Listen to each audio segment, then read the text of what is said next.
We should be going. Dope. Let's find out if we're going. I'm going inside you. I'm just waiting for my phone to find out. Let's see if I can see myself on my phone. This will be super nice. Hello, everybody. Welcome to the Impromptu Gun Gamers Live podcast. Again, we do these more frequently now, I guess. Good thing. So it is a good thing. We need more of these because we just have so much to talk about while we're not playing airsoft. Yeah. Well, sorry, you're broken as fuck, Eric. I am broken as fuck. Yeah. For anyone who doesn't know, so on top of the fact that I fucked up my ankle a couple weeks ago, I also just had surgery. So I've been recovering from that as well. Where'd you have surgery, Eric? I'm not going to go into that. I had surgery. It went well. Sitting on a throne of pain there, Eric. I am. That's that Iron Throne, buddy. Listen, I'm doing all right, man. Nargul put it right. Better broken than broke. Yeah, but he's broke too because he has a credit card and plays airsoft. So he's always broke. Crippling debt is the key to happiness. We've been over this. Amen. Praise Judy. LDT 6094 and multicam, just fucking like that because you want to be a cool guy, then you're probably broke at this point. How did I destroy my ankle? I destroyed my ankle in an empty mosh pit. Yeah, he drop kicked a baby that wandered into it. It was so low to the ground that he went through the baby and broke his ankle on the cement.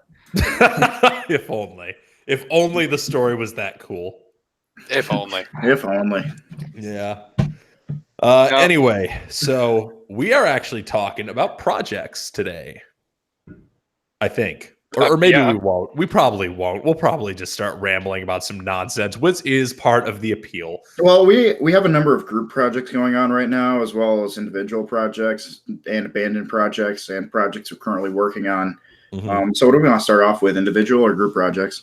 Honestly, I think the funniest way to start this off, and I think the most entertaining way to start this off, is going to be talking about all the projects that we've bailed on or abandoned. Oh, yeah. We don't have enough fucking time in the week for me to go through all of mine. We'll limit this to a half hour. Three. I'll stick it to the last three I tried to do.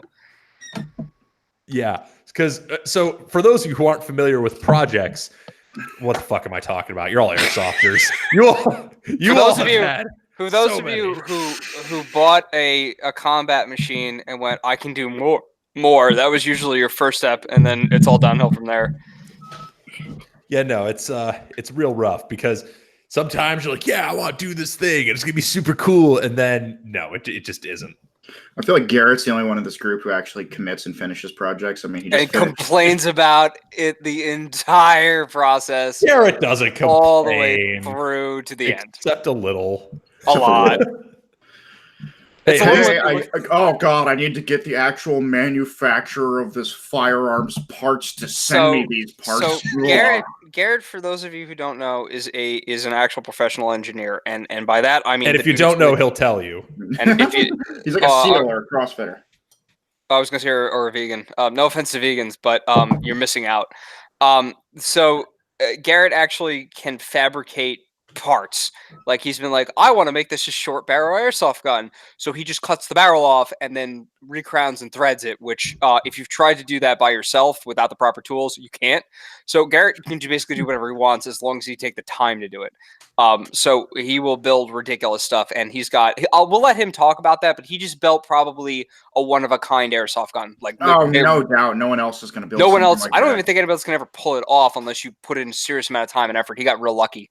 And the manufacturer hooked him up with some parts because he's actually using it not for airsoft necessarily, but for living history. Yeah. We'll let him. That's the whole thing. We should let him talk about he should actually do a whole video on that. That would be a really 100%. That'd be fucking dope. Anyway, short version is Gary built a really cool gun, and he's probably the only person out of all of us that when he says he's going to build a project, about 6 months later, the project's done to completion and beyond what he originally thought he was going to do. Garrett got that done in like a month and a half. Yeah, it was really quick. Yeah. Anyway, Garrett went from I'm going to do this to it's done. So we can talk about. Let's just go to and Steve, please unmute your mic and chime in at any point on this one, you silent bastard. Project types. Let's just go over that first before we break it down to the groups and then the individual stuff. So you can do individual guns. Some people do crazy, like, hey, I'm gonna do an M4 build, but then I'm gonna do something like no one ever's done, like I did, getting shit laser engraved. Or you could be like, hey, I'm gonna do an impression kit, which can be its own project in of itself, and then you're going to start doing research on the impression kit so you actually nail it as close as possible.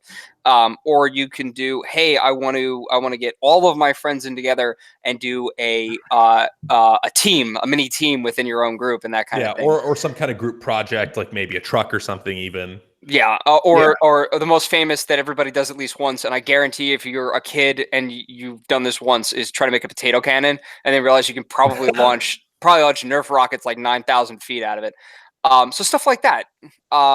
Eric, why don't you just start with your individual stuff and we'll go right down the line. I mean, I'm just going to talk about some of the projects I've like started and bailed on, but more illuminating than even what the projects were, I think, is why you bail on something. Yeah. I think I really think like what you start and why you don't finish it can tell you a lot about your experience with airsoft. Like I'll tell you something that I started and ended up not finishing, which actually ties into something we'll talk about later. I started a MARSOC kit a couple years ago. The only thing that survived that was M81 and the true love for M81. Yeah, pretty much.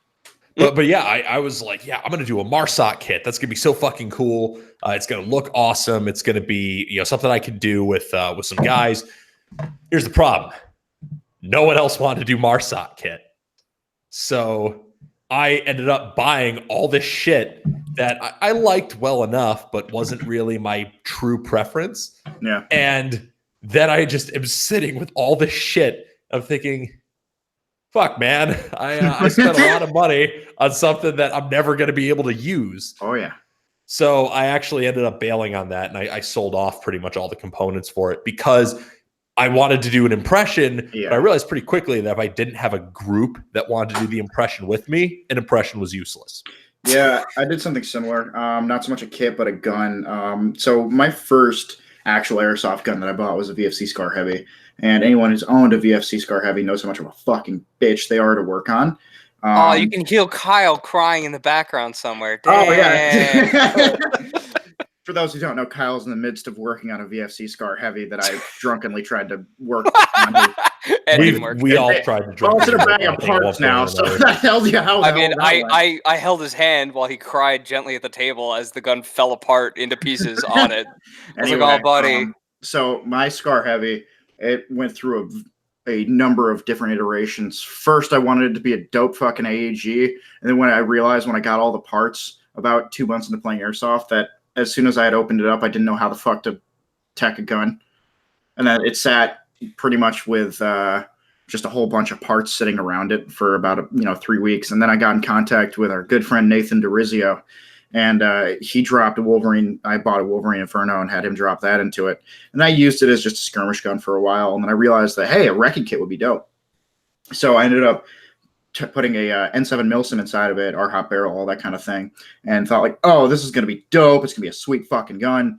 And then came the realization that I'm never going to fucking use this. And then immediately sold it. Because you don't really like doing recce and DMR shit. No, I like to shoot a lot of stuff, a lot. So I ended up selling that at the AMP swap meet and losing a whole lot of money on something that I had never actually used at a Milsim event. But you learned something out of it. I learned something. And that's don't tech VFC Scars because they fucking. Anyway, one thing that we skipped that's very important is what is everyone drinking tonight? I'm doing a bit basic, bitch. Sam Adams Boston Lager. I'm actually at my parents' place right now because I've been here all week recovering from surgery, and I don't have any fancy beer or whiskey here, so I'm just I'm raiding their stash. Nice. The stuff you left behind last time. Yeah, probably. I have a New Belgium Tartastic, which if you're from the Brooklyn area or really any of the surrounding tri-state area, New Belgium is a fantastic brewery. Tonight, because I am now legally able to drink, I have started off with I'm almost out of my Jenny Ruby Red Kolsch, which is, some people might say it's swill. I fucking love it. And, it's okay. It's not as good as the hype. It's overhyped, but then again, it's also $8.50. It's $8.50 for a 12-pack of it, so you can't really complain too much now, can you? Yeah, not really. What are you drinking, Steve? Me, I got a good old-fashioned rum and coke with me right now. Easy. Perfect. What about you, Joe? You already went over it. You Belgian. I'm sorry. I just tune out whatever you're speaking, man. Whatever Joe's talking, I just don't pay attention. Honestly, whenever I talk, people just start crying or just start chugging. It just to alleviate the pain. Steve, do you want to go, or do you want me to jump in here? No, you go ahead. Cool. I've had a lot of projects come and go and die really, really hard. I'll start off by saying my first airsoft gun. My second airsoft gun ever was a Star M249. Which instantly becomes a project gun and is currently sitting in my basement. You still have it? I had an Ares M60. I have an Ares M60 too. I'm trying to get anybody's watching this. I am 100% willing to sell my Star M249 or my Star M60 E3. Don't shill your shit. Don't hawk your shit. You didn't pay me for advertising.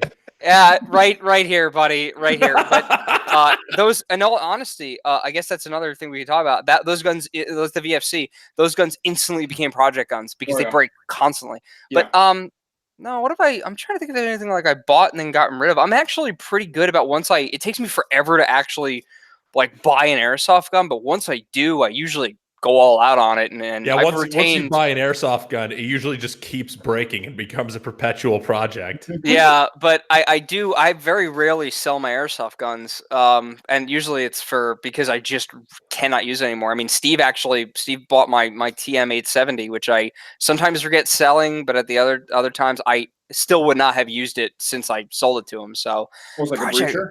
Yeah, I got one of those little breachers. It doesn't work with how I play and everything else that I've got. So I bought it and I used it and I had a lot of fun with it, especially when I was playing in Airsoft Tactical in Rochester. It was in indoor field all the time.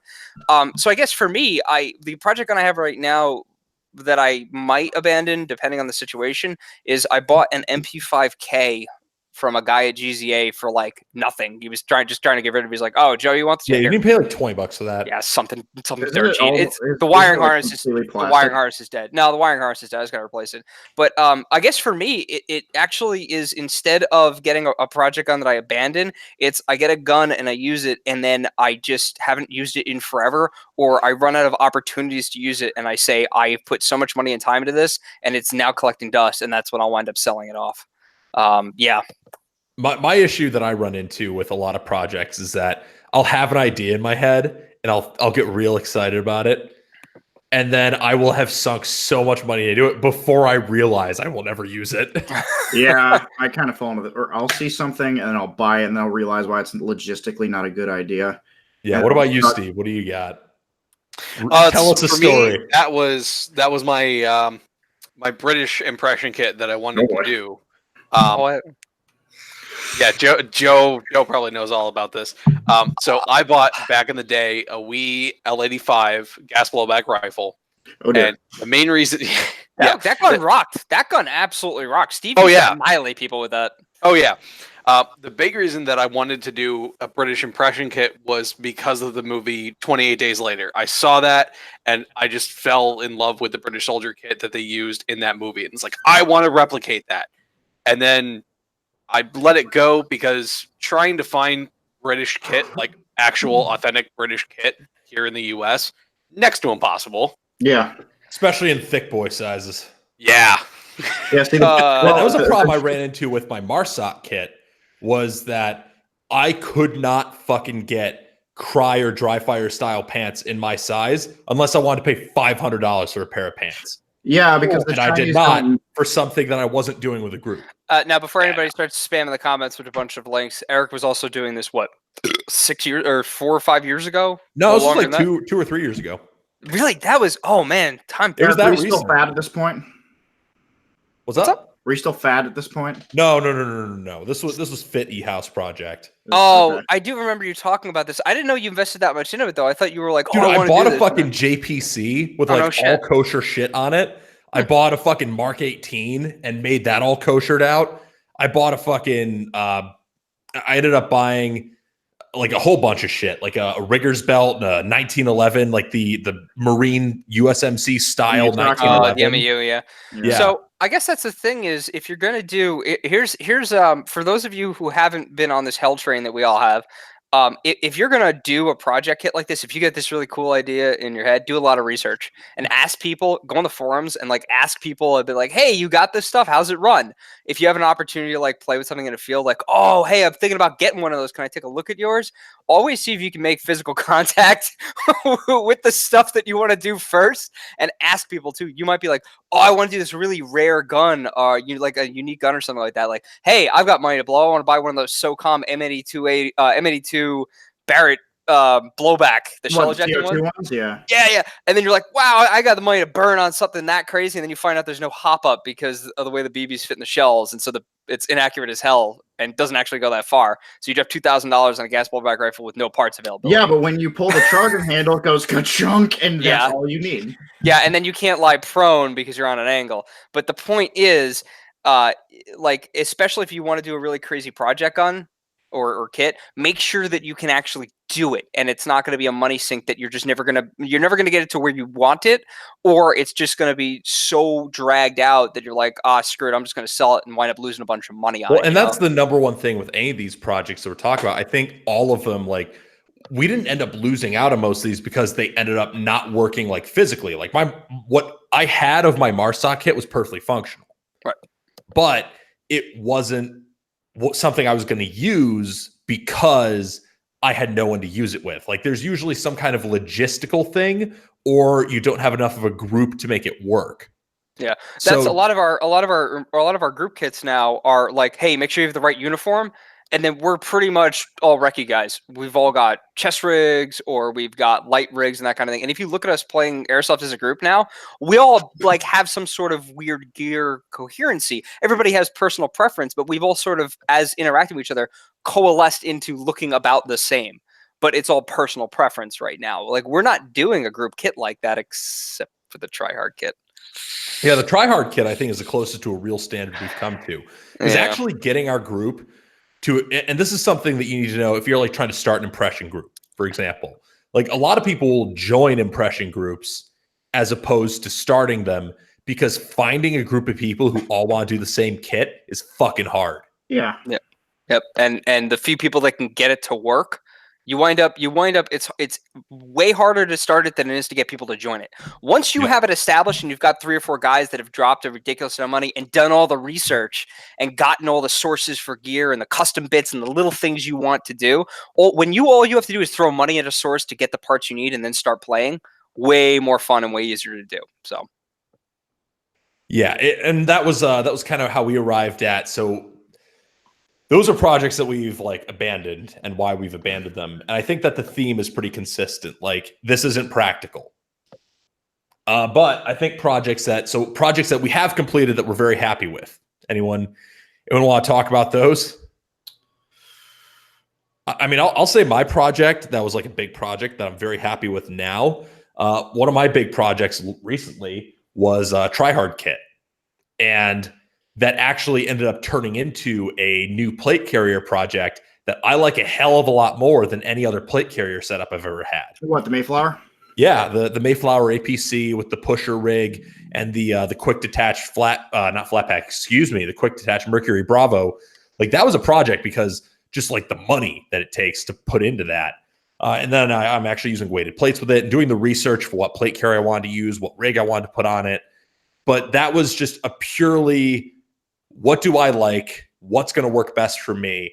What will this do that I want it to do project? And that we had enough latitude or longitude, whatever you want to call it, within the tryhard kit project, which tryhard kit, we'll probably do a whole video on this. Yeah, we can definitely touch on it now because it's simple in concept, but it wound up being for the individual player very complex per person. Concept wise was very easy. Yeah, tryhard kit, basically we started because none of us could agree on an impression. Yeah, really what it boils down to. And we wanted to have like some kind of group that basically we all wanted an excuse to build a new kit. Who doesn't, right? Right. I think this stemmed from the oh god, Multicam Tropics hot.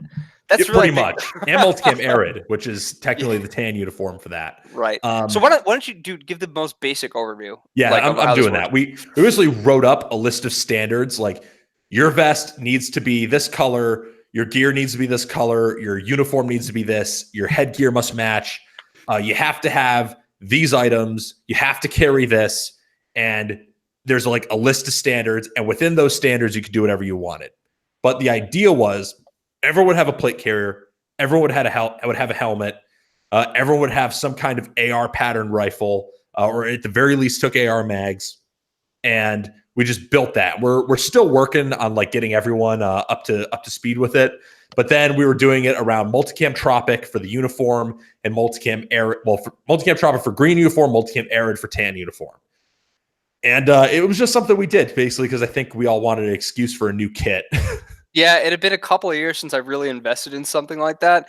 What wound up happening for me, Eric was talking about the Mayflower APC, is I went on and I started looking at, I hadn't bought a plate carrier since like, Steve remembers this, like 2013, I think. I bought a Banshee, I bought a shellback Banshee. I do remember that. That was the last plate carrier I had bought. So it had been, 5-6 years since I bought a plate carrier. Everything else had been like the D3 and maybe a couple like random little bits of gear I found here and there, but like not a hardcore dedicated platform. And I wound up looking at Cry. I wound up doing a bunch of research on plate carriers, which the technology and things in the past 5 years have completely blown out of proportion. Cry went, hey, look what we can do. And everybody tried doing a cheaper, more accessible version for I think Velocity Systems, more than anyone else, introduced one of the craziest innovations with the chest rig mounting Swift clip system. Yeah, right, which a lot of people wind up releasing retrofit kits because they were like, "Hey, you could sort of make this work with our system if we give you this." But what wound up happening is I wound up, no matter what happened, and this wound up being a successful project as opposed to our failed projects. I wound up not finding exactly what I wanted, but I knew what I did want from everything individually, and that's when I went to Engaged Tactical and went, hey, Matt, take a bunch of my money. And Matt built exactly, I had a list of stuff that I liked from different plate carriers, and he built exactly what I wanted that I could not find as an individual. I had to get a custom rig built, but it is perfectly exactly what I wanted. And we rocked it when we were up in Seneca, and I loved it. I wound up getting a quick detach, my Mercury Charlie, the slightly different version of Eric's backpack that we developed. Even then, like I liked what Eric's backpack did, but I wanted a couple little changes to it. So I wound up doing that. So that became a huge project for me. But now I have a plate carrier that has multiple options that I absolutely love to use, and I wound up using it for a couple of different things. And that in its own way is more of a project even than like my plate carrier, because you were building it from the ground up in collaboration with the maker. Right, which it is not money conducive. That was not money conducive at all. Matt was like, okay, I can do this, but materials and this is a new design and everything. And the money I spent was 100% worth it. And I'll say that every time. But understand, if you're going to do something crazy like that, like we were saying earlier, time and money is a huge factor for making these things work and not having you get burned out. But I wound up getting a plate carrier that I can use for a couple of different things too. And then the other big thing about that tryhard kit is I actually had a custom AR built for this. I bought Corey's Crytek, which was a short barrel painted Crytek, and then I just totally ruined it. Eric actually had a barrel lying around for me. I got a longer barrel. I bumped it back out to 4.5 inches. I had Nate strip it. I had not 4. Is it 14? I said no, 14. You did not. You said 4. Freudian slip. Soft, buddy. Anyway, moving right along. Hold on. That's Derek being a dick. Anyway, I had a guy I know stripped a gun. I actually got my airsoft gun Duracoated, legit Duracoated, rails and body. I had Nate paint the rest of the thing. I had the same guy that Duracoated actually laser engrave it. So we'll go back to Black Cloud Red Earth that I bring up every videos. I actually got permission from the artist to have some of the UID codes and the emblems from the mercenary company in there. I got that laser engraved on both sides, and then I had our Gun Gamers logo engraved in gold on the upper part of the receiver. So I have a completely one of a kind, unique Crytek airsoft gun for the tryhard kit. And it took way more money and way more time than I wanted it to, but it came out. It's just, Yeah, I've actually got 2 ARs, the Try Hard kit. Both of them are just hipster garbage, but I'm actually gonna do videos on those because people keep asking. One of my projects I'm gonna be doing while I'm in other places. I'm gonna be taking a GMP M16 Vietnam, the flat side or the slab side. GNP that has like the whole AR-15 trades on it and everything. I'm going to be cutting that down to 15.5 inches and putting a tri-prong flash hider on it, and basically turning it into the Colt 605. And that entirely stems from In Range's videos on the Brownell 605 because that's a fucking sexy gun. And what I'm going to do for the kit, I do not know, but I just want that as a gun in my body right now. That's an upcoming kit, though, not like something you did recently. Oh, okay. I mean, if you want to talk about something I did recently, I guess this is both a failed project and one that I was trying to, I guess, a recent project I was doing. So when I was coming back from deployment, I was literally going to come back and then immediately go to Saratov. I was going to basically take a LCT AK-105, drop a rail dust cover on it along with a Cobra sight and run that at Saratov. And I ran into a couple logistical issues on the way, but it was going to be this big, sexy 5.45 AK that I was going to run on militia. And I got everything ready for it. It was all running great. I ran it at at one of Eric's events in September of last year. I think it was the down pilot up. It was the down pilot one where I may have accidentally thrown a couple of frags Steve's way, but love you, Steve. Yeah, but I ran into a couple issues with the timing of that. Namely, the hop up did not work. I managed to strip a piston, and this was all about 10 days before we were supposed to go to Saratov. Also, my family was less than happy that I went airsofting literally a day after I'd came home from deployment. You saw us before you saw your family. Oh, I abandoned most of my family coming home from deployment. They were furious. Oh, they'll get over it. Yeah, exactly. Other than that, I mean, I haven't had really too many project guns. Most of them have just been spur of the moment. Hey, I want this, and there's money in my bank account, so let's buy that. I'm not really working on too many projects right now, other than a gear project I'm working on with Engage. I'm essentially, I traded him a Crytek Chris Vector, and I'm going to be having him, or I'm currently in the process of having him make me a tri-zip DCU ruck that fits on the U.S. Army issue medium ruck frame. And it's going to be fucking amazing. Or at least I hope so, because my track record of getting shit done in time for a specific event is terrible. Yeah, you're not good at it. But you did end up using Kyle's RPK, which is now my RPK. So it was great. I was this close to owning that RPK. Steve, what did you use your L85 money for? What did I use my L85 money for? I believe I used that to fund the blank fire Mosin for Chechen Collapse, actually. There's a project hub we should talk about for a hot second here. Oh boy. Yeah, that was my my last successful project was getting the kit together for that. So we went down to the Chechen Collapse down in Mississippi, and we decided that we were all going to go civilian faction because it was an insurgency game, which we all had a lot of fun doing. Yeah, a lot of LARP, which was great for a lot of us. It was absolutely fantastic. And I decided, along with Garrett, that we wanted to try our hands at doing blank fire because no one in our group had ever done it before. Like, screw it, why not? Let's give it a shot. So we did, and I decided, well, if I'm going to go for basically as a Chechen citizen, I might as well have a Russian-style rifle. And since I couldn't find a blank fire adapter for my Sega rifle anywhere, I decided, well, let's see what happens with the Mosin. And for those sure enough, that don't know, hold on. This isn't just any Mosin. This is the short barrel Mosin. Yes. If you don't know, is this the M39? M44 actually. M44. Yeah. This is the style of Mosin that it's like 30% bullet and 60 to 70% fireball at the end of the rifle. It has a concussive blast that basically just welds your butthole shut. Continue. Basically, yeah. It's a 30-06 equivalent cartridge coming out of like a 16-inch barrel. It's fucking stupid. Yeah. So, anyways, I started looking into that, and sure enough, there weren't really a whole lot of blank fire adapters that were made for the Mosin, with it being a World War II bolt-action rifle. Yeah, I wonder why. But I did find a couple of videos, and I found a couple sellers online that sell a blank fire adapter for the Mosin. It's built for the Finnish one, not for the Russian one, like what I've got. But screw it, it's close enough. The Finnish one also have a 24-inch barrel, Steve? I think so.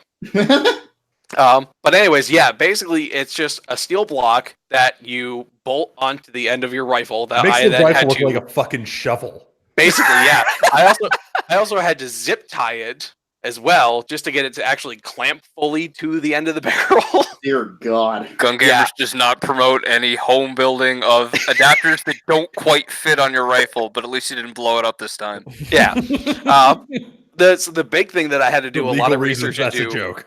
Yeah. So the big thing that I had to do research into, besides the adapter for the Mosin, was then finding non-corrosive ammo or non-corrosive blanks for the Mosin, because there's a lot of people out there that will provide short, like the bottom half of your cartridge will be it, and you'll have corrosive salt in it all the hell, like back in the old Soviet days. I wanted to avoid that since we were going to be running around for 48 hours. I didn't want to sit there and have to clean it every 10 rounds or so. So I found a blank company that actually creates non-corrosive blanks. They're full size, so they don't jam as much. And I had a blast using that. I think I went through... You had a blast. Steve, I believe the way Garrett described it is like every time you fired it, it was like an artillery cannon going off.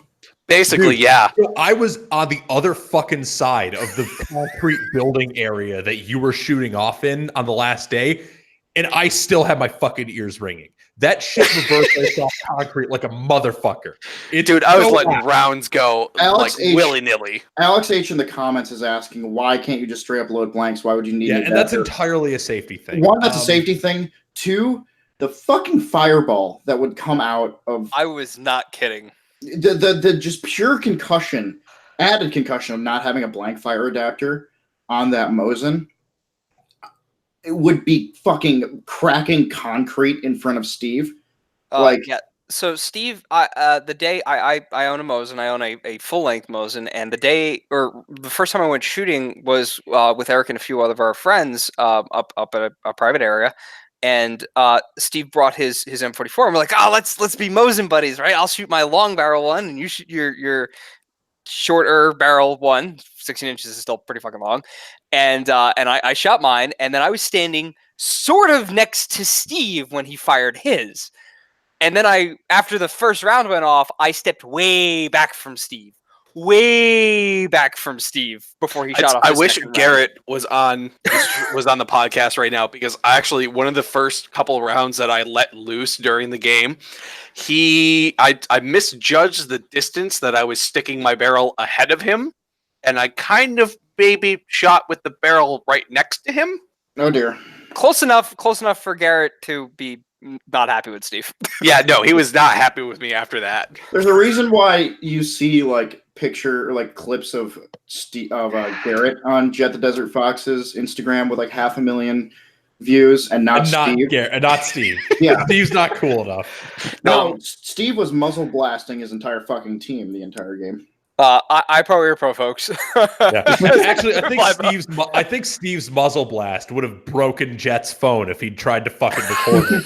Oh, it probably did. I want to say Leah has some video, or maybe it was Jet. One of the two of them have Leah some keeps sort of teasing footage. that her Chechen Collapse series is going to start soon, so maybe she's got some good video of that. I'm hoping she has some good video of that, because I really want to see it. I keep finding sporadic still photos of me carrying the rifle, but I can't find anything of me shooting it. I just want a slow motion video of Steve's cheeks vibrating as the gun goes off. GoPro broke when you fired the Mosin. That's why there's no video of it. But that's a great, Steve. That's actually a great example because that was a project that was relatively simple, but you did your research, you ran into some roadblocks, and you realized you could overcome these roadblocks, and then made it work. That's a big thing about doing all of these. Is if you run into a roadblock on an airsoft project, don't let that be the end of it. Go, is this feasible? If it gets to a point where you no longer feel it's feasible for your time or your money constraints, then yeah, maybe it's time to shelf it. But if you do enough research and talk to your friends and you kind of figure it out, you might be able to find a way to get over that gap. All right. So real quick, just because we're gonna go into future projects, but I actually want to engage some things in the chat. Sure. And I know people have been like throwing shit in the chat like all this time, and we haven't been engaging it because I'm trying to just kind of structure the whole thing. So people have some questions. So one guy asked like what high kappa is going to start with, and that actually ties into a project that I'm going to be doing. So I'm going to skip over that question for now. Mostly, I'm just going to say Tokyo Marui high kappas, I think, are the best ones to start with for any kind of real project. If you just want a high kappa that works, KJW is fine. But I think Tokyo Marui, if you actually want something that you can build off of later, is the best one to start with. And I have a whole project I'm going to be talking about in a second. Someone else asked red dot or small magnification scope for a carbine, not DMR. I'm a red dot guy for airsoft. I'll agree with that. I don't think magnification holds that much benefit unless you really want the added like magnification just for spotting targets or tracking BBs. I know some people really like it for that. I just like red dots. I think they're faster and more flexible. Let's see. Oh, I can't be bothered to upgrade Tokyo Marui. Same guy said. So yeah, KJW. And someone else recommended the Novrich. That's just a KJW. So it's KJW with different parts in it. Yeah, not even. It's just a KJW. Yeah. Let's see. Someone asked, should I get a Faro Concepts dangler pouch or have one custom made by Engage Tactical? Well, I'm never not going to take the opportunity to plug in Engage Tactical. Engage. Well, my thing is, like, if the Faro Concepts does what you want to do, then there's no reason not to get the one that does what you want to do. But if you want something special, if you want something different, if you want it to do something in particular that no one else offers, then look at the custom option. That's the niche of custom gear. Wrong answer. Buy from Matt Hay exclusively. He could make it a separate pouch in your dangler to hold your monster. Yeah, to hold separate your monster your white. Alex H says Crytek is garbage. That's cool. I mean, I've got more trigger time with Crytek than like probably anyone else in this chat, but I don't know. There's been this like counter push against Crytek lately, and I don't know why. Because VFC is great. I'm not going to shit on VFC, but they have their own sets of issues, and I've got a lot of trigger time on both of them. Like, so I don't know why anybody that says this is garbage either really hasn't used it before, went on a forum and somebody else said it and they agree with them, or is just trying to troll. And this is possible, or they got a lemon one, which is entirely possible for anything Airsoft, because Airsoft has great quality controls. We all know the best quality control. My Sima AK had a quality control sticker stuck in the magwell. Yeah. Let's see. What do blank adapters even do? That got answered in the chat. And are TM gas shotties worth it? Looking at the KSG. So TM gas shotties, two of you guys have used TM gas shotties. What are your thoughts on them? Steve, you want to talk about that long range shot? A couple long range shots we've made with those. Yeah, we've made a lot of long range shots with this with the TM breacher. TM shotguns. Now, the breacher, the gas tank is a lot better. The seals go often, so you have to constantly re-oil them. But the full size ones now have either you can get a totally different stock for them, or you can get an improved tank. The full sized classic 870, the tank tends to bow out. They're a known problem. You can get third party. Here's how TM shotguns work. You get really cheap, awesome Springer shells that are dirt cheap, and you carry a bajillion of them. You work with your gas tank. If you set it to 6-shot, you spray a nice little group of BBs that will hit whatever you're aiming at within a certain distance from you. If you set it to 3-shot, you snipe like 75 feet out with 3 rounds through windows and ruin people's days. They're phenomenal. They're absolutely phenomenal airsoft shotguns. The fact is it's the it's the coolest thing I've ever used. 2, it really was trooper. Other than re-oiling the seals in the gas tank on that thing, it worked every time I pulled the trigger, and it's very gas efficient, and it's incredibly accurate for an airsoft shotgun. Incredibly accurate. It's stupid accurate how it is. It's like Joe said, I was getting shots with on the 3-round burst setting for 75, 80 feet easily, and I would use a tank and a half for every 2 shells. So yeah, I mean, so then someone else asked a good question. I think is a good one to discuss. Someone else asked. A couple of people asked this. Someone asked, "How many guns do you YouTubers own?" Which, first of all, calling us YouTubers is giving us way too much credit. Second of all, how many guns do we own, and how many do we change through in a game? That depends on the game. It depends on the gun. Generally speaking, I can use any of my guns all day because my guns are generally pretty good, and I don't really have to fuck with them, and they don't usually break. The main issue of I usually bring at least one backup gun because someone's gun is going to break. Yeah. Yeah, Joe. Eric bailed me out a couple times, or helped me just push a motor in the middle of the game. For me, half my collection is gas and green gas, so not really conducive to winter play. Most of the time, I wind up using either my little electric MP5 or my Classic Army saw, which I'm also trying to sell.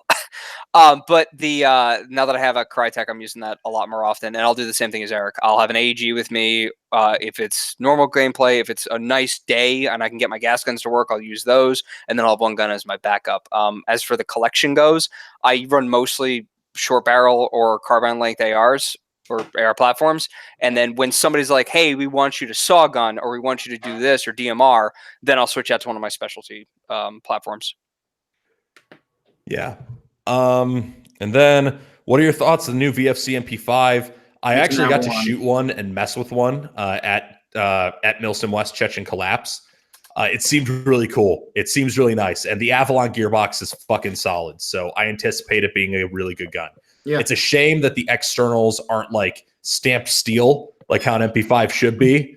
But, you can't win them all. Oh, yeah. Are Maple Armory's guns better than stock Crytek's? I haven't used a Maple gun, so I can't tell you. So they have a really impressive parts list, but I have no way of knowing for sure without having used one. So from what I've heard, here's the problem. Everything I hear about Maple Armories is from the same 4 or 5 shills on r/airsoft. So yeah, 100%. I mean, from what I've heard from guys in the industry, I think it's Hoyt who's telling me about the Maple Armory's guns that he's shot. He said they're very solid. They're great guns. The only issue he runs into is for the parts list that they have, they don't shoot as well as you'd think they would. Well, that's a big thing. Hey, this is going to tie into the project gun thing. You might get the top of the line stuff, but the top of the line stuff may not 100% happily work with other top of the line stuff. If you have an airsoft gun that's completely Frankenstein together with really high quality stuff, it may not all work together. Some of that stuff may be meant to be used with other stock parts from the platform that they were and the company they were meant to work with. So if you wind up getting this huge long laundry list of custom stuff, you might have to play with it a lot to get it to fit correctly, and then it may not work as you thought it as well as you thought it might. I don't know if you guys have run into that or not, but I definitely have. So I've got a really good one here that I think we could actually go off on a little bit. And then after this, we'll go into the future projects bit. So someone's asking, is airsoft a sport or a hobby? Hobby. Yeah, I don't think airsoft is a sport. It's 100% a hobby. I think the closest it gets to a sport is probably stuff like the Speed QB tournaments. Yeah. What about you, Steve? What do you think? I would agree. It's mostly a hobby. The only sport aspect of it, I would say, would be, like Ian said, the Speed QB tournaments. If not, at least for the Milsom West ones, the constant running around, hiking, doing heavy lifting of all your gear and stuff. But no, by every definition, it's an exerting activity. You're definitely getting exercise and you're exerting yourself. But as far as a sport, it doesn't have the large scale organization that an actual sport does. Yeah. Well, there's no consistent rules because airsoft is played differently everywhere. Like if you look at basketball is pretty consistent.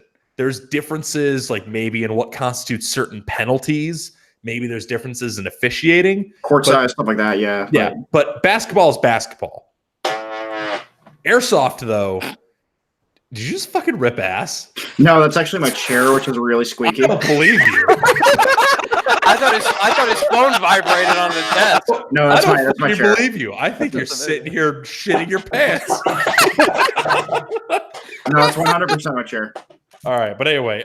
But yeah, Airsoft is too different. Like, there's too many different rules. There's too much that can change.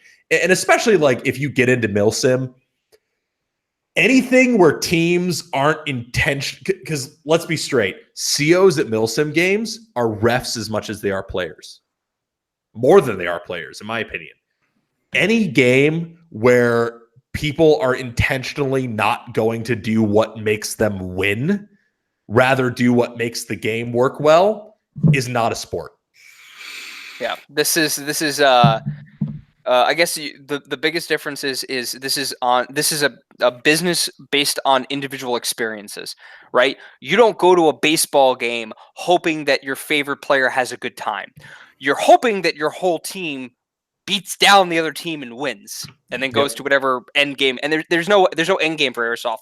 There's no annual Airsoft schedule. It's just a Super Bowl for Airsoft. Right, exactly. Even though Lion Claws tried to build themselves as that for a while. I'm sorry. We'll let that one marinate and then move on. So Milsim originated at Fort Drum. Anyway, what are you, fucking broccoli? But yeah, I do think I agree with was it Joe or Ian that Speed QB tournaments are as close as Airsoft has come to a sport? Me, but yeah. Yeah, I would say that's as close as Airsoft has come to sport, but that still is in its infancy. I think watching that format evolve will be the interesting part.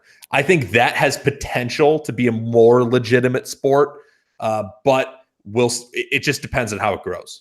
I don't know if it'll ever get to that point, because you, like what you just mentioned, made me think of something here. You have MLB, right? Mm-hmm. Professional baseball, and then you have kids playing baseball in their backyard. I think Airsoft will always be more kids playing in their backyard than you will have a professional tournament. There's no level of professionalism to it, because the definition of professional is that you do this as a job. Barring big YouTubers who do this as an entertainment sort of thing, you don't really have anyone who plays Airsoft professionally, and anyone who says they do is just fucking lying, because there's no winnings that you can have in Airsoft. No one's making their earnings off of, hey, I just trashed the enemy at this fucking AMS. Yeah, I think the total prize the last SpeedQB tournament was $1,000 to the winning team. Yeah, but each team is at least 5 players. Yeah, sorry, I can't live more than, I don't know, a month. Not even a month. I can't live more than a couple days off $200 total. Dude, if you live in your parents' basement, $200. I'm spending that on whiskey. Yeah. If you live in your parents' basement, it might be a viable option. But yeah, no, Listen, I'm not a NEET. I'm not stretching that over fucking 6 months. Thank you. Yeah, it's a hobby. But yeah, so that's our general opinion. So there's a couple more things in here, and we will get to those. We'll have another section for chat engagement after this. But for now, we're going to talk about future projects and upcoming projects and projects we're working on. Let's start with the fun one. What are we doing, boys?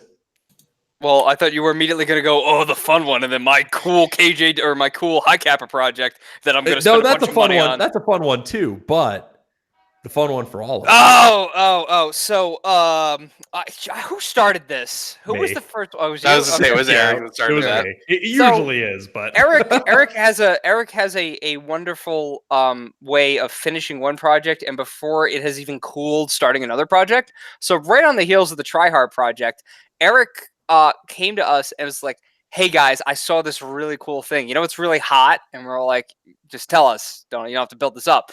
He goes, how do you feel about tiger stripe pattern? And we're like, okay, tiger stripe's kind of hot, but why should we care?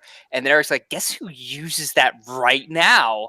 And I'm like, not right now. No, not right now. This is about a fucking the pictures that we have right now, which are probably like 5 years ago. Right, the pictures that are available right now. Eric has decided that we are going to do a what's the polite way of putting this before we actually clarify it? And let's call it an in-country destabilization group. How about, excuse me, let me do the official government term, which is other government agency. Thank you. So basically, I stumbled upon some photos of some members of the CIA's GRS group. CIA, GRS. Yeah, SAD, GRS. It's their ground unit. Yeah. And I realized that they use Desert Tiger Stripe. I'm like, that's really fucking hot. And then I found photos of those dudes using Desert Tiger Stripe with like jeans and shit. And I'm like, this is my fucking kit. And so Eric kind of pitched it to us, and then again, this is going back to us talking about how do you start one of these impression kits when you're the one trying to start it. Eric basically said all you need is the damn top and shorts and and jeans, and most of us have the rest of the kit. Yeah, so basically most generic fucking American load bearing gear is kosher. Right. So it basically was you can wear whatever you want. It was, hey guys, if I source the shirts, do you want in on this? And we were all like, yes. So there's a handful of us that are doing a CIA. Well, this came from as an evolution of the 710 kit, didn't it? Yeah, kind of. Yeah. We haven't really talked about that. We had a couple of our illustrious members, like our associate members that we love dearly, decided that they want to annoy some people by doing a lesser done impression kit. And in the midst of doing that impression kit, which we'll leave alone for now because no one's actually made very much progress on it. I'm pretty much done with it once I get all my shit for my SAG kit. Yeah. I still got to buy an AVS and a bunch of other shit. But because for the those AVS of us, is fucking CIA kosher too. Exactly. So that was the funny thing is we realized in the midst of doing one impression kit, hey, right now we can do another kit that we can actually do really easily. Oh, yeah. Because it's really the same fucking kit, but with a different top and jeans. Yeah. So that's, hey, do you want to so the CIA kit's going to be really fun, and it kind of fits our style too, because anybody that's ever played with us before, and if you ever do play with us in the future, let's say we're not a cohesive group once things happen. Like in the middle of a firefight. Death blob. I mean, Ian rolled with me at our last big game, and I would basically just look at him and be like, "Hey, you got a shot?" And he'd be like, "Yup," and then just start firing, and I'd be moving. Like we just, as a group, we don't have a leadership structure, right? Like even if Eric is CO again for the 9th time at any particular game, once we get into a firefight, Eric just lets us handle. Let's just do our job, basically. It's a blob of it's a gaggle fuck of murder, and it's amazing. The term is murder ball. Murder ball. We're our own individual murder ball, but we're always moving in the same direction. It's not a murder blob. It's a rolling ball. Indiana Jones. Unless you're Garrett, who's just like, hey, there's a group of people who's 550 feet away. Garrett, let's just let's pop a fucking tag it at it. Yeah, let's. Garrett on video has made 150 foot tag and shot. Anyway, 170 meters is 500. So Garrett has 2 tag and headshots recorded on video now. Yeah, he's a sniper with a grenade launcher. Let's leave that one alone. Garrett is an idiot savant with 40 millimeter rounds. He's not an idiot savant. The guy's a genius. He's not like, oh, let me see if I can. He's like, no, I can do that. Licks his thumb, licks the end of his iron sight, and just pops a round off. But the CIA kit is super cool because it is I personally haven't seen people doing that particular style of kit. If you type in CIA airsoft, you'll actually see some people have run the kit before, but we've never seen it. Like South America. Yeah, those guys are really good at doing impression kits. No, they are, but I don't know why. Like, no one in the U.S. has really done it because it's the CIA.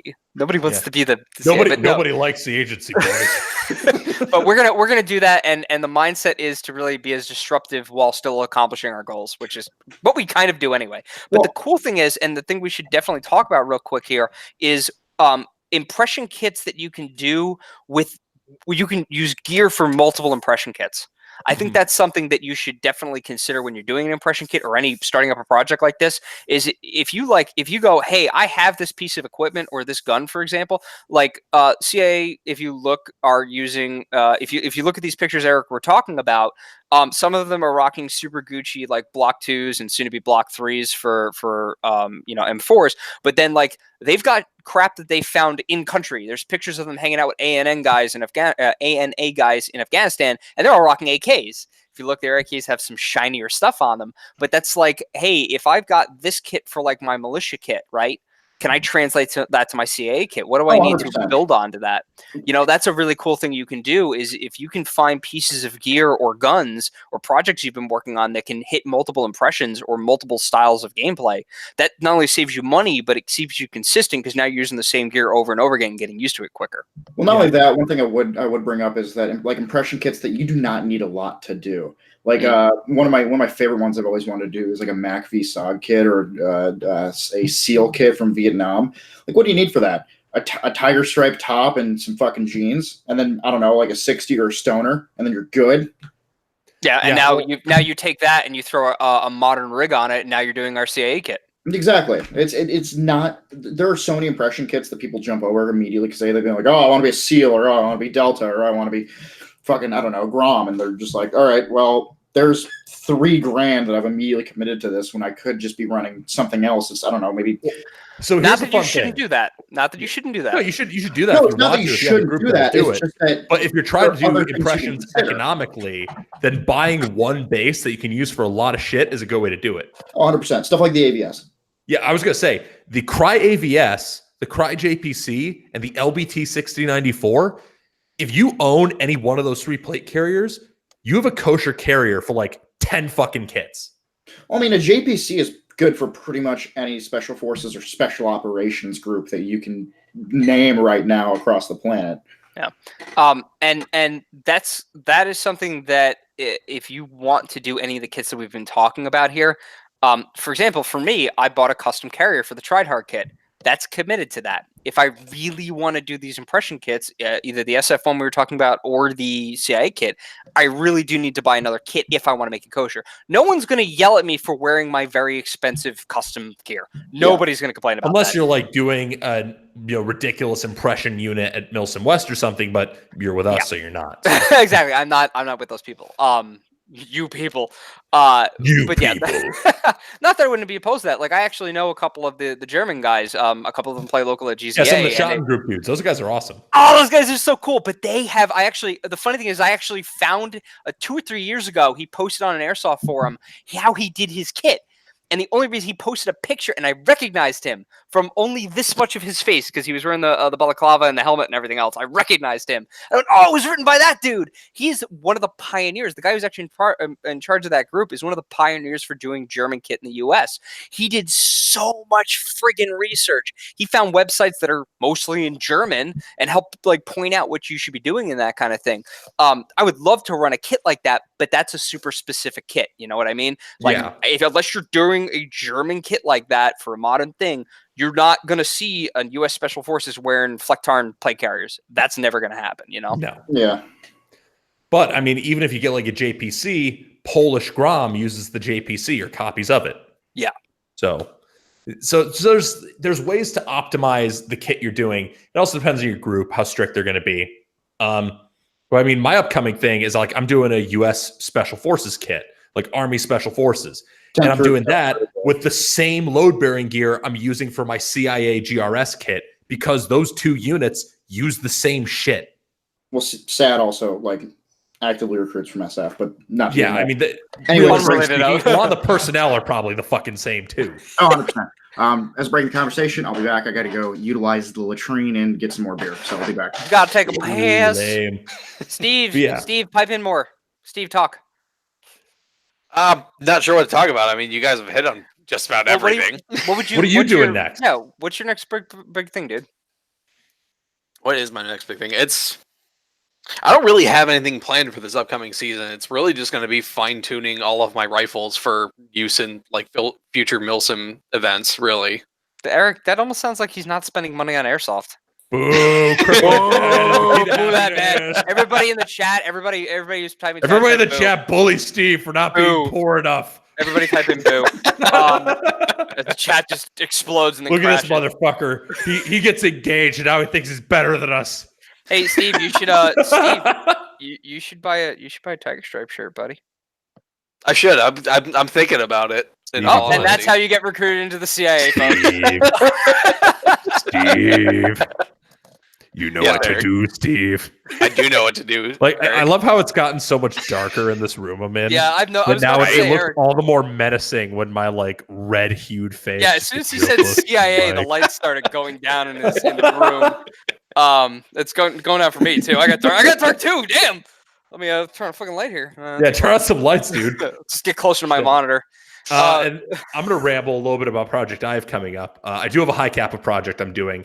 All the parts are actually at my office, the office I haven't been to because I've been fucking laid up.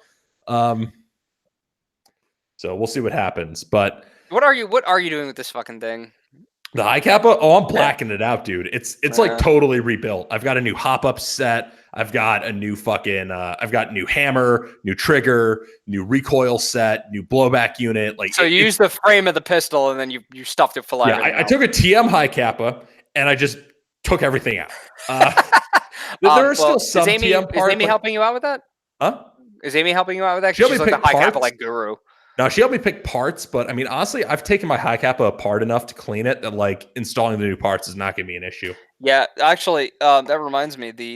Sorry not to start thunder on that high kappa pistol. One of the the Cold Harbor special projects things, and this is supposed to be for tryhard kit. To clarify, tryhard kit, your sidearm does not matter. You need a sidearm. You need a minimum number of magazines for said sidearm. The sidearm doesn't matter. But it doesn't matter. I'm going to get a Glock for the CIA and SF kit. Yeah, I'm going to wind up doing that too. But that's the thing is I do want to get a Glock. Special Projects has this super customized Glock. You can do it if you Google Cold Harbor Special Projects Glock. This is like one of the first hits to show up on it. It's this crazy updated Glock. It's got Leupold, one of those little micro red dots instead of iron sight. It's got an extended magwell. It's got mag grips on the actual magazine. It's got a Steiner the infrared laser for the pistol, and it has a freaking, I don't know if people have seen this Glock. I didn't know this Glocks have compensators. It's this monster of a pistol. It looks ridiculous. It's like a Roland special. It looks like it looks like a Glock that any gun bunny spent like his tax return on, basically. Yeah, essentially. I want to do one of those really bad. But that's mostly external stuff, and I still haven't picked I pinged the chat a little bit ago about this. I still haven't picked what I want to do. The general consensus is almost like what you did with your high kappa, is buy a TM and then just gut it. And I think that's really the best way to do a lot of handguns these days. Yeah, not the TM handgun stock are not bad. It's just that they're fine. They're meant to be run on when you build them. Being in the U.S., you're logistically just better off using green gas, and because of that, you might as well just gut it. Yeah. Although I think if you do, sorry, go ahead. I was just gonna say, does anyone else have any future projects, or should we go back to chat? I've got a couple. I'm gonna be buying a Stoner 63 when I'm overseas. I'm gonna be doing a Colt SMG, the 9mm M4 or the 9mm. You're doing like all nom shit. So hot. Oh, dude, I fucking love Vietnam era shit. I also love iron sights because the carry handle iron sights are the best. But I'm also doing a I'm just gonna cut down an RPD. One of the that's an expensive endeavor. Ooh, Eric and I talked about that a couple of months ago. That's a real expensive endeavor. It is what it is. I'm just gonna send it to Garrett and be like, "Hey, unfuck that." Garrett, make this shorter and still look pretty. All right, so I'm gonna because we're over an hour now. So I'm going to let's finish off with some chat shit. Why not? Yeah, let's do it. So one guy is asking, this name's gonna be a challenge. Machia Vinaza asks, first piece of gear for a beginner. He asked like chest rig, plate carrier, whatever. I recommend a chest rig that is Swift Clip compatible. Yeah, because you can build on it. Yeah. So I think a Swift Clip compatible chest rig is the ideal piece of gear for a beginner. Because number one, I mean, it's probably going to be good, whatever you're buying. But number two, you can build so much shit onto it later. Yeah. And I would take that a step further and say unless you know exactly what you're going to be using, I would actually say get one of them. And they're a little cheaper too. Get the Molly, just the flat Molly ones. This way you can add pouches. If you wind up like starting with an M4 or switch over to an AK or do something ridiculous in the future, you can change your pouches out. You know what I mean? So you're not like committed. Like if you decide yeah, you know what? I'm gonna get a stock M4, and that's fine. And then like a year into this, you're like, I've got money. This is the best thing ever. I want to get a G3, and now your magazine pouches are like a 1/4 inch too thin. Honestly, you know what I mean? the D3CR-H is honestly one of the best chest rigs you can get these Let's days. not recommend any fucking mag into it. I was gonna let's not recommend $180 starting. You can get clones of it. The original one is obviously the best, but you can get clones of it that are affordable. Yeah, look for. I would start with. Like, I would actually recommend the more modular you go up front, the better in the long run. That means you should buy the N-Gage Tactical Gun Gamers Adapt. Hang on a second. That means you should buy the N-Gage Tactical Gun Gamers Adaptable rig. Zoom out. Zoom out. You're giving me vertigo, you psycho. Drink and a half in, your face that close is never good. Yeah. Anyway, so then what else do we got? So someone else said, hi, greetings from Holland. That was Renzo Verhoeven, I think. Oh, shit. Greetings, man. Fucking awesome. I never expected people from Holland to give a shit about our videos, but that's awesome. Much less our live streams. Those are even worse.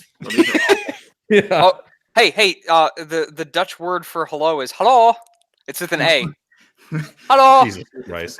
Thanks. What? All right, so I'm being international here. Then we've got recommendations for a good battle belt. Any inner outer belt system. I basically don't like anything that isn't an inner outer belt at this point. I use a Ronin Tactics belt. That's fucking expensive. I use the Z-Shot knockoff of the Cry It's not a knockoff. They paid to license it. It's a licensed replica for $60. It's the best belt system I've ever bought, hands down. Plus, you can get it on clearance right now on Z-Shot. I didn't even know that. There you go. It comes in a couple different colors, but the inner outer belt, as Eric will tell you, because he was the first one to really get on these and get the rest of us on them. The ability to strip your belt off, but still have your pants retained. Yeah, the inner outer belt. Yeah, like the ability, if you don't even realize it, they're a little thinner too usually. Like Eric's is only like what, 1.5 inches thick at the most. Yeah, maybe? It's a 1 3/4 inch belt. Right. If you have a thick belt, like one of those Condor belts or something like that, they hold a lot of weight. They're nice and distributed. But if you wear any sort of plate carrier whatsoever, they're digging into them. It's a real pain in the ass. Thinner inner outer belts are probably your best way to go. Yeah. Shit, man. We've actually got a lot of viewers from around the world here. This is like kind of cool. We've got David Moore, hi from David Moore, excuse me, hi from New Zealand. Doomsday Clown, hi from Sweden. Nice. Shannon Houston, hi from the Dirty Jersey. Yeah. The Internet Dog, hi from Scotland. Scotland, fantastic. Satan Eat Cheese 4 UK. Shit, man, we got a lot of people here who are watching from around the world. That's fucking awesome. And I know Nargul is from Germany. Nargul is from Germany. Nice, Eric. We should go to the UK. Dude, we should go to a lot of places. I want to go to a lot of places. We should go to Amsterdam. Yes, you just want to go to Amsterdam. Absolutely. We should go play airsoft in Amsterdam. Yes. No, we should. Yes, not. yes. It just gets too fucking high, and we won't do anything. Okay. Steve and I will leave you in the UK, and Steve and I will go play airsoft in Amsterdam. Joe, if we're gonna go, we just got to make sure that we go just before King's Day. We'll play, celebrate King's Day, and then leave. Am I gonna make it through King's Day? Jesus, I made it through, so you should. You people are disgusting. Hi, our international viewers. It's so awesome that you decided to join us. Thank you. So anyway, then we've got, oh my God. Oh, random guy Kev says, give me a hug. No. I'll give you a hug. I'll give you a bro hug. I love you, Kev. I'm sorry. I'm mean because I care. Does anyone have any questions in the chat? I'm scrolling back through to find those. Hey, Eric, you're going to throw down at the Westcott. That guy's asking about Summer Slaughter 2019. Fucking cattle decapitation. Lorna Shore, Carnifex. Yeah, it's going to be nasty. I wish I could be there. I can't make it. I'm so sad. I'm so pissed I can't make that show. Dude, I just want Travis Ryan to scream in my face about how horrible humans are. You want him to just straight up, like, just smack you. You want him to reach over the pit. If Travis Ryan drop kicked me in the fucking face, I would ask for another. You're just gonna be cuddling with the lead singers of all these bands, watching some of Cattle Decapitation's music videos. Yeah. I'm gonna put on the forced gender reassignment music video. Listen, from the like, we're gonna Google it now. From the 8 seconds of that I watched, like, don't do it. I'm just gonna put it out there. I had to watch just like ISIS beheading videos as part of my profession. I'm gonna have to go with a hard pass on this one, my man. Don't watch that video. I know people are gonna Google it now, and that makes my night. Crap. Warning, it's not safe for work. Warning, it's hard, not safe for work. Do not watch this at work. Do not. Best starter, high kappa. If you don't want to do any work, KJWs work great. But if you want to have a project, Toku Marui's will be the best high kappas that you can upgrade. Whether it's a gold match or, whatever. Yeah. Pick a style and go with it. Yeah. Dude, Internet Dog. It's not Travis Scott. It's Travis Ryan. Get it right. Gun Gamers is mad homosexual for Travis Ryan, the lead singer of Cattle Decapitation. Travis Scott denied us sweet victory at the Super Bowl. I don't want to hear any of his shit anymore. He had this, fuck Matt Bridge. I had the singer of Black Tongue shout in my face once. Fuck yeah, Black Tongue is so good. I fucking love those guys. And we're back on metal. It's full circle. Yeah, I'm sorry. I'm still gonna. And we got one more question. Shoot. And then we'll end this before I just devolve into metal talk. More metal talk, right? Yeah. So Macha Venazza asks, best mid caps for beginners. Still PTS EPMs or something less expensive? PTS EPMs are the best mid caps I have used. But if you watched my mid cap video, the Elite Force mid caps actually did really, really well, and those are pretty cheap. I used I've been using the Castellan Airsoft PMags for a while, which are the OEM for murder mags, which sell for what, $25 mag. I got each one of those for like, I don't know, like €7.50, which I know I got it shipped from PowAir, but still, it was like for 7 of them, maybe €50 shipped, so $65 for 7 mags. The best that you can get when it comes to PMags. Except they don't fit like half the fucking guns I have. So they don't fit in a lot of guns. However, they feed excellent. I've had no problems with them in Crytex. I've had no problems with them in G&P. No problems with them in Elite Force. By Elite Force, I mean VFC. So if you use any of those guns and you want a PMag, go for Castellan Airsoft. Also, one thing to keep in mind is that with Magpul at some point going to drop the PP hammer on murder mags, you may or may not be able to get those at any point in the future. So at some point, I know I said one more question, but we have one more question. Going to Ballahack this summer, I hope so. I do want to go to Ballahack really badly. I've got a lot of friends who play at Ballahack, and I would fucking love to hit that up. And then I had another question, and it's how does it feel to be the CO for Southern Syndicate at Desert Fox events, Citadel Retaliation? I'll tell you what it feels like. Feels like I'm going to get real drunk and probably do a terrible job, but we're going to have a lot of fucking fun doing it. Sounds like a great time. Yeah, no, Citadel Retaliation is going to be a great time. Southern Syndicate. To clarify, he's getting drunk before the game, like the night before the game, not during the game. To clarify. No, we don't drink at Milson events. There is no alcohol at Milson West. There is no alcohol at Milson West. We will not elaborate on that further. Good night, everybody.